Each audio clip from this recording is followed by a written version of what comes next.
The CEOs of Amazon, Facebook, Alphabet, and Apple will all be going over to Washington via Zoom, I suppose.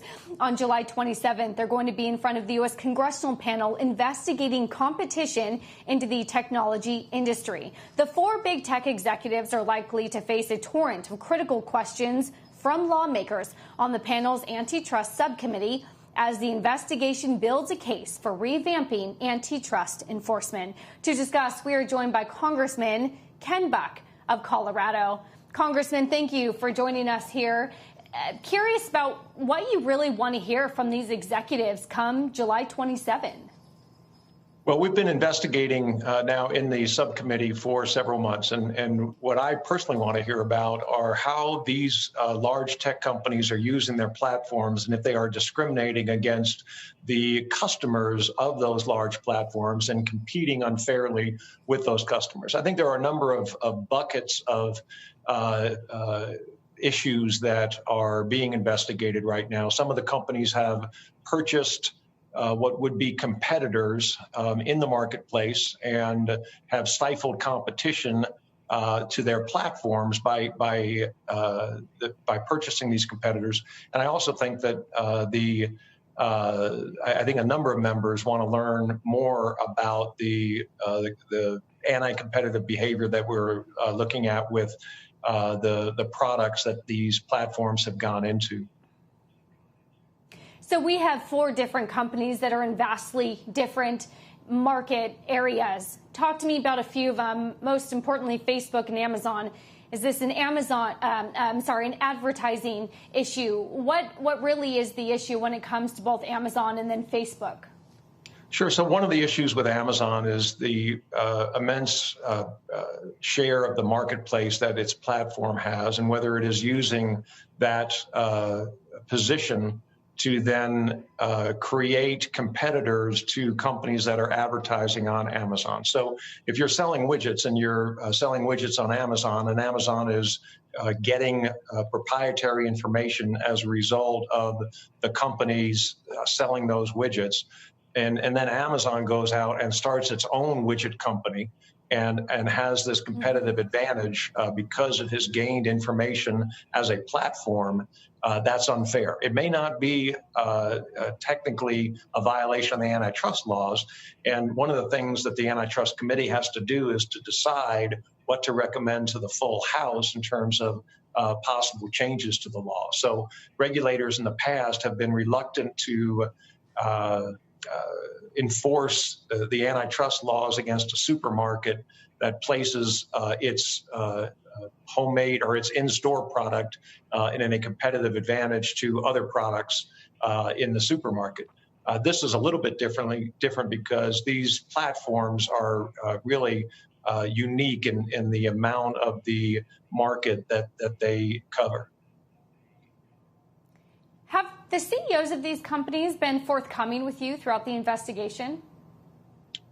We have not talked to the CEOs in the antitrust committee. We have talked to representatives of the company, and representatives of the company have made statements that appear suspect right now, frankly. The policy at Amazon is not to use the platform and its position to discriminate against these other companies, and there is evidence that they are doing exactly that. So it's helpful to get the CEOs in, to have the CEOs make a statement under oath and make sure then that in the future, if that is the policy of the company follows that policy.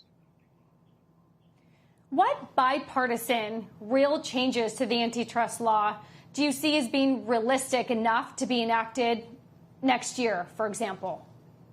Well, that's a great question. Next year is a new Congress, and we'll see who has the majority, and we'll see exactly what the priorities are for the majority party. But I think it's clear that a number of concerns have been raised about anti-competitive behavior with these four companies and the use of the platforms of those four companies. And so I really think that this has been one of the most bipartisan efforts that I have been associated with in my 5.5 years in Congress. And I'm very proud that the Republicans and the Democrats on this committee and the staffs on this committee, subcommittee, are working so closely together. There's also been some differing investigations. The Department of Justice has their own. The state attorneys general have theirs. Do you plan to bring cases separately, or would it be better to work together and bring the states and the DOJ together on one case? So I think we have a unique role in Congress. Our job is not to regulate. Our job is not to shut down companies or to bring companies to court and allege violations of the antitrust laws. Our job in Congress is to make law, and we should be looking at what's going on.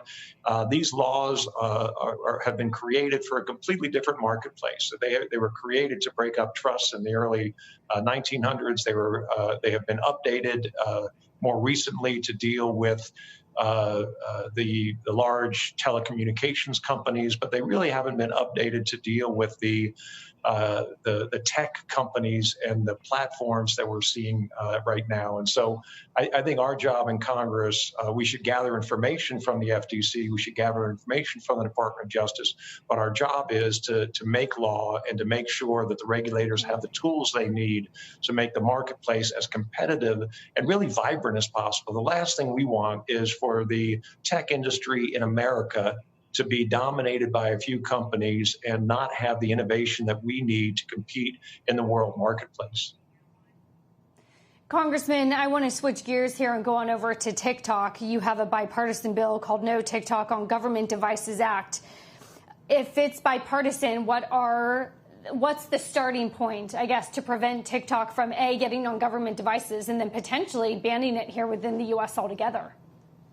Well, the reality is that TikTok has an obligation as a Chinese company to deliver information to the Chinese Communist Party. And we need to make sure that federal employees that are receiving devices from the federal government and are conducting business on those devices, whether it's a cell phone or a laptop or a desktop computer, whatever the device is, that TikTok should not be allowed. That app should not be allowed to be installed on federal government devices so the Chinese government does not receive information about what federal employees are doing. I would like to see, and I think the president has talked about this, a much larger ban on TikTok in the United States. And I think it's important that we have started a letter. I think it will be a bipartisan letter. I think a lot of people will sign on. There's a lot of concern about the theft of intellectual property by the Chinese and the spying that goes on in the high-tech area. And so I think this is something that we will certainly focus on federal devices at first, but you're going to see a much broader effort when it comes to TikTok and other Chinese companies.